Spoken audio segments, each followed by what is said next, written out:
What's up mga kokote?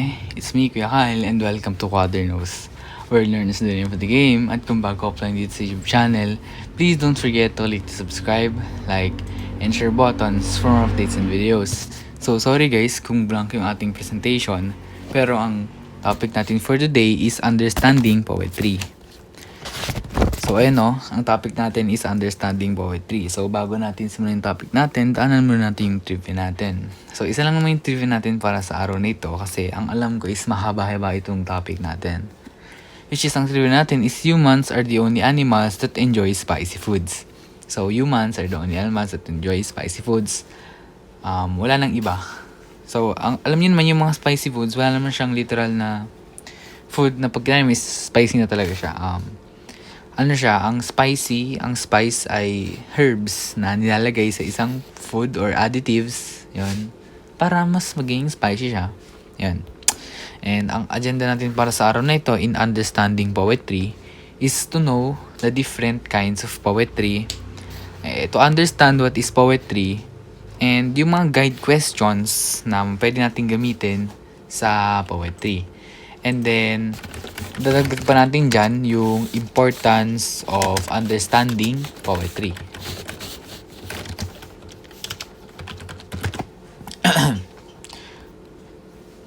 So first, what is a poem? So, a poem, it is a literary form which is made up of words that are compressed together to represent profound or deeper meaning and emotion. And it is also written in group of words or in lines that are called stanzas. And then the language used is the language of allusion, elaboration, and comparison. So there are two basic types of poetry.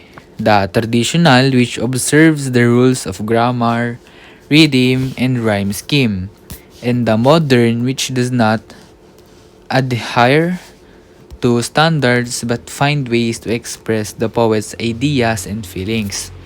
So may dalawang basic type ng poetry, yun ay ang traditional at modern. So yung sa traditional, nag-observe siya ng rules like grammars, rhythm, and yung rhyme scheme.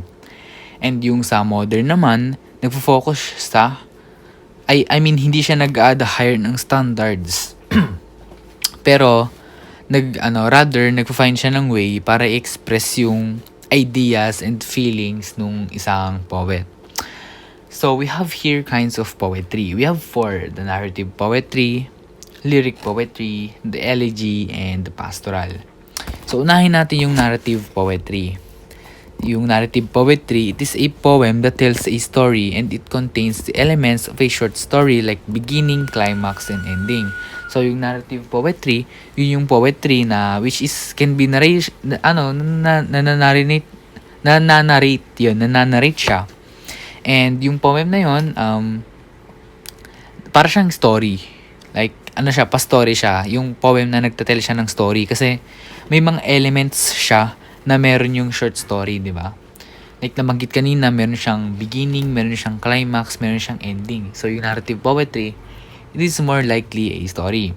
And yung sa lyric poetry naman, it is a poem that is a musical and conveys the poet's feelings or emotions. Like from the word lyric, sinasabi natin para siyang kanta, di ba? Sa kanta may lyrics, ayun yung binabasa natin, ayun yung nakikita natin, ayun yung sinasabi in a way na ine-express ng singer yung emotion niya by singing it and showing the lyrics. Pero pinapakita niya yung words. So yung lyric poetry para siyang ganun. Musical siya and nagko-convey siya ng mga feelings and emotions ng isang poet. Next is elegy. So it is a poem that pays a tribute to the dead. So siya yung mga pang-funeral. And lastly is pastoral. So it is a poem that tells how to live in a rural area and to be close to nature. And to understand and appreciate poetry, one has to read it several times and he must learn to identify the different devices or elements that the poet used in the material. So on conclusion sa narrative poetry, siya ay parang short story. Sa lyric poetry naman, it is more likely a kanta. Sa elegy, more likely from funerals because tribute to the dead. And sa pastoral naman is for the nature. Like parang sa mga nakapaligid natin, yung mga nasa bahay-bahay. And parang siyang documentary ganun. Like, ayun yung 4 kinds of poetry. Next naman is here's are some guide questions that the readers can utilize. We have language, sound, form, and meaning. Sa language, first up, we have is to know what is being illustrated in the poem and what figure of speech does the writer use. So, ano nga ba yung nai-illustrate dun sa poem? Ano ba yung mga bagay na tinitake note mo? Bagay na ini-specify? Ano ba yung theme? Ano ba yung parang ini-illustrate yung gustong iparating nung isang poem na yun? And ano ba yung mga figure of speech niya na ginamit nung writer which made it to that kind of poem? Next is yung sound. Does the writer repeat syllables, words, and lines in the poem? Or does he make use of sounds like sound of the dripping faucet, the moving train, like other pa, etc.? And what is the rhyme scheme used in the poem? So, sa sound naman, isa to sa mga mahalagang bagay na kailangan nating i-take note sa poem.